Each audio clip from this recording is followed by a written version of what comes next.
What's going on, you guys? Welcome back to another video. As you guys have seen from the title, today we're going to be doing a kayak review, and more specifically the Ascend H12 kayak. I've had this kayak for about 2.5 years now, so I thought it'd be time to give you guys a rundown of the equipment, the different features of it, the pros and cons, and my overall rating of the kayak.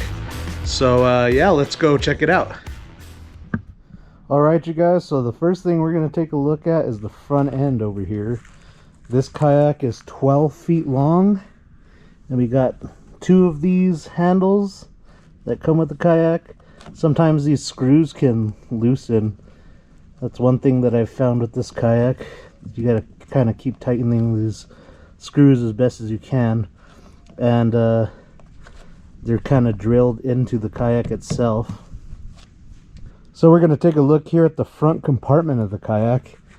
As you can see, it has the logo here, Ascend, on top of this removable lid.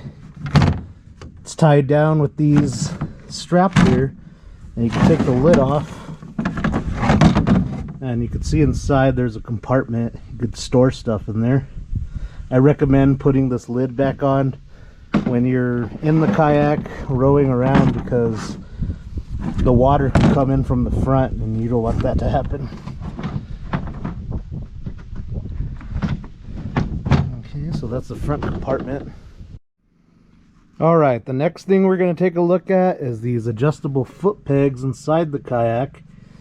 You could adjust these pegs here for your feet, and that also correlates with the seat adjustment over here on this side, but we'll get to that here in a minute. We're going to take a look here at these railings. These railings, you could put cameras or fishing rod holders, whatever you can slide into the railing slot. There's different types of manufacturers that make things that fit these railings here. The kayak comes with these 2 different pouches.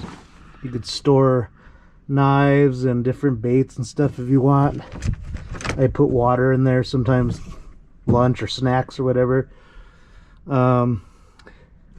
Just good for storing stuff. It has carabiners on it. There's carabiners on the bags here. You could also put carabiners on the front part and hang different stuff there. I think some kayaks come with another bag that fits right there too. Okay, now we're going to be taking a look here at the seat. This seat is actually removable. You can take it off, and you can use it to sit on shore if you want, or whatever you want to do with that. There's pegs on the seat that fit inside of each of these railings, and you can adjust the seat to however far back you want to lean, and however long your legs are with the foot pegs.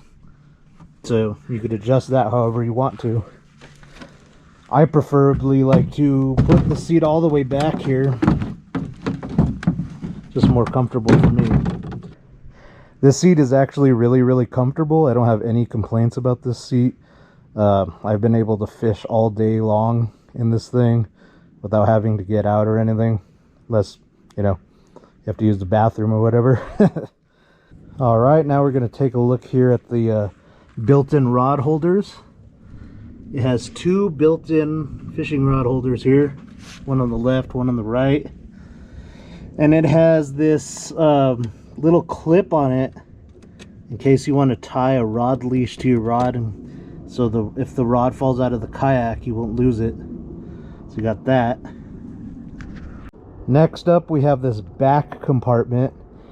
When I bought this, it had a net on it. I don't know what happened to the net, but usually when you buy it from the store, it comes with a little net that goes on top instead of the plastic cover like the front compartment. Usually I put a crate with baits and water, whatever you want to store in the back here. Easy access. Also in the back compartment, it has this styrofoam foam piece. It absorbs water. That way if water comes in the kayak, everything goes back here, and it kind of absorbs in here and goes out the back. This kayak doesn't have a drain system, so I suggest you guys get like a bilge pump or whatever to drain the water out of the kayak. I usually keep like a bailing cup with me. It's kind of ghetto, but whatever. On the back here, you have a drain plug so that if you ever do get water in here, you can unplug this and drain the water out. I suggest you leave that plug plugged in at all times because you can dump the water out with a cup or a bilge pump that you have. Here's the other handle too from the front. But yeah, I would suggest not messing with the plug, because if you're out kayaking and this is unplugged, you can sink it pretty fast. I would say that one of the biggest cons for this kayak is that it's shaped like a boat. It doesn't have any drain system in it, so it could fill up with water very fast, but it is very sturdy. It is very durable. I've taken this thing through like crazy storms in Elephant Butte and different lakes. The kayak itself is a hybrid. That's what the H12 stands for. It's a hybrid 12-foot kayak.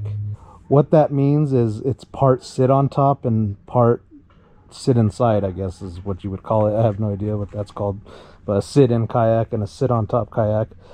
It's a hybrid between those two. That's what H12 means. The weight capacity for this kayak is actually 450 pounds, which is awesome because you could put more storage stuff inside the kayak if you want. You could mount like a trolling motor on the front. It's good for me because I'm a big guy and it's really durable. That's why I got it in the first place, because it's so durable. It's not really the fastest kayak, but it's really maneuverable and you can turn around on a dime on this thing. It's awesome. I love it. What makes this kayak stable also is it has like this hull inside of it. You can see in the middle of the kayak that it has like this raised hull, and on the bottom you can see it has kind of like a pontoon shaped hull on it. Overall, I think this kayak is very good. I would give it an 8 out of 10. I really like it a lot. I've fished a ton out of this thing. I've been all over the state in this kayak and I've had a lot of adventures in this thing. I really do like it. It's yeah, it's fun. I would suggest buying one for yourself. And before I forget, guys, this oar that you guys see on top of the kayak, that doesn't come with it. It is an Ascend brand oar, but you could pretty much buy any oar you want to use with this kayak. The kayak itself is retailed at $750, which I think is a pretty good deal considering there's a lot of kayaks that are very expensive. It's pretty good. It's a pretty good price to get a kayak that you can use over and over again. So yeah, I think it's a pretty good price, and overall I think it's a really good kayak. Alright you guys, that's all the time we got today. Thank you guys so much for watching this kayak review. I've had a blast on this kayak over the past 2.5 years that I've been doing my channel. And as always guys, thank you guys so much for supporting this channel. And we really do appreciate everyone watching our videos and stuff that we do here on Fred's Fishing Adventures. Pretty soon we're going to be doing a giveaway. My sister and I want to do a giveaway for the channel. So if you guys have any suggestions or anything that you want to see for the giveaway, let us know in the comments. And if you guys have any more questions about the kayak and all the equipment on it, don't hesitate to leave a comment on what you guys want to know about it. Also, don't forget to leave a comment on what kind of videos you guys want to see next. So yeah, that's all the time we got. Thank you guys so much for watching, and as always guys, good vibes. We'll see you guys on the next one.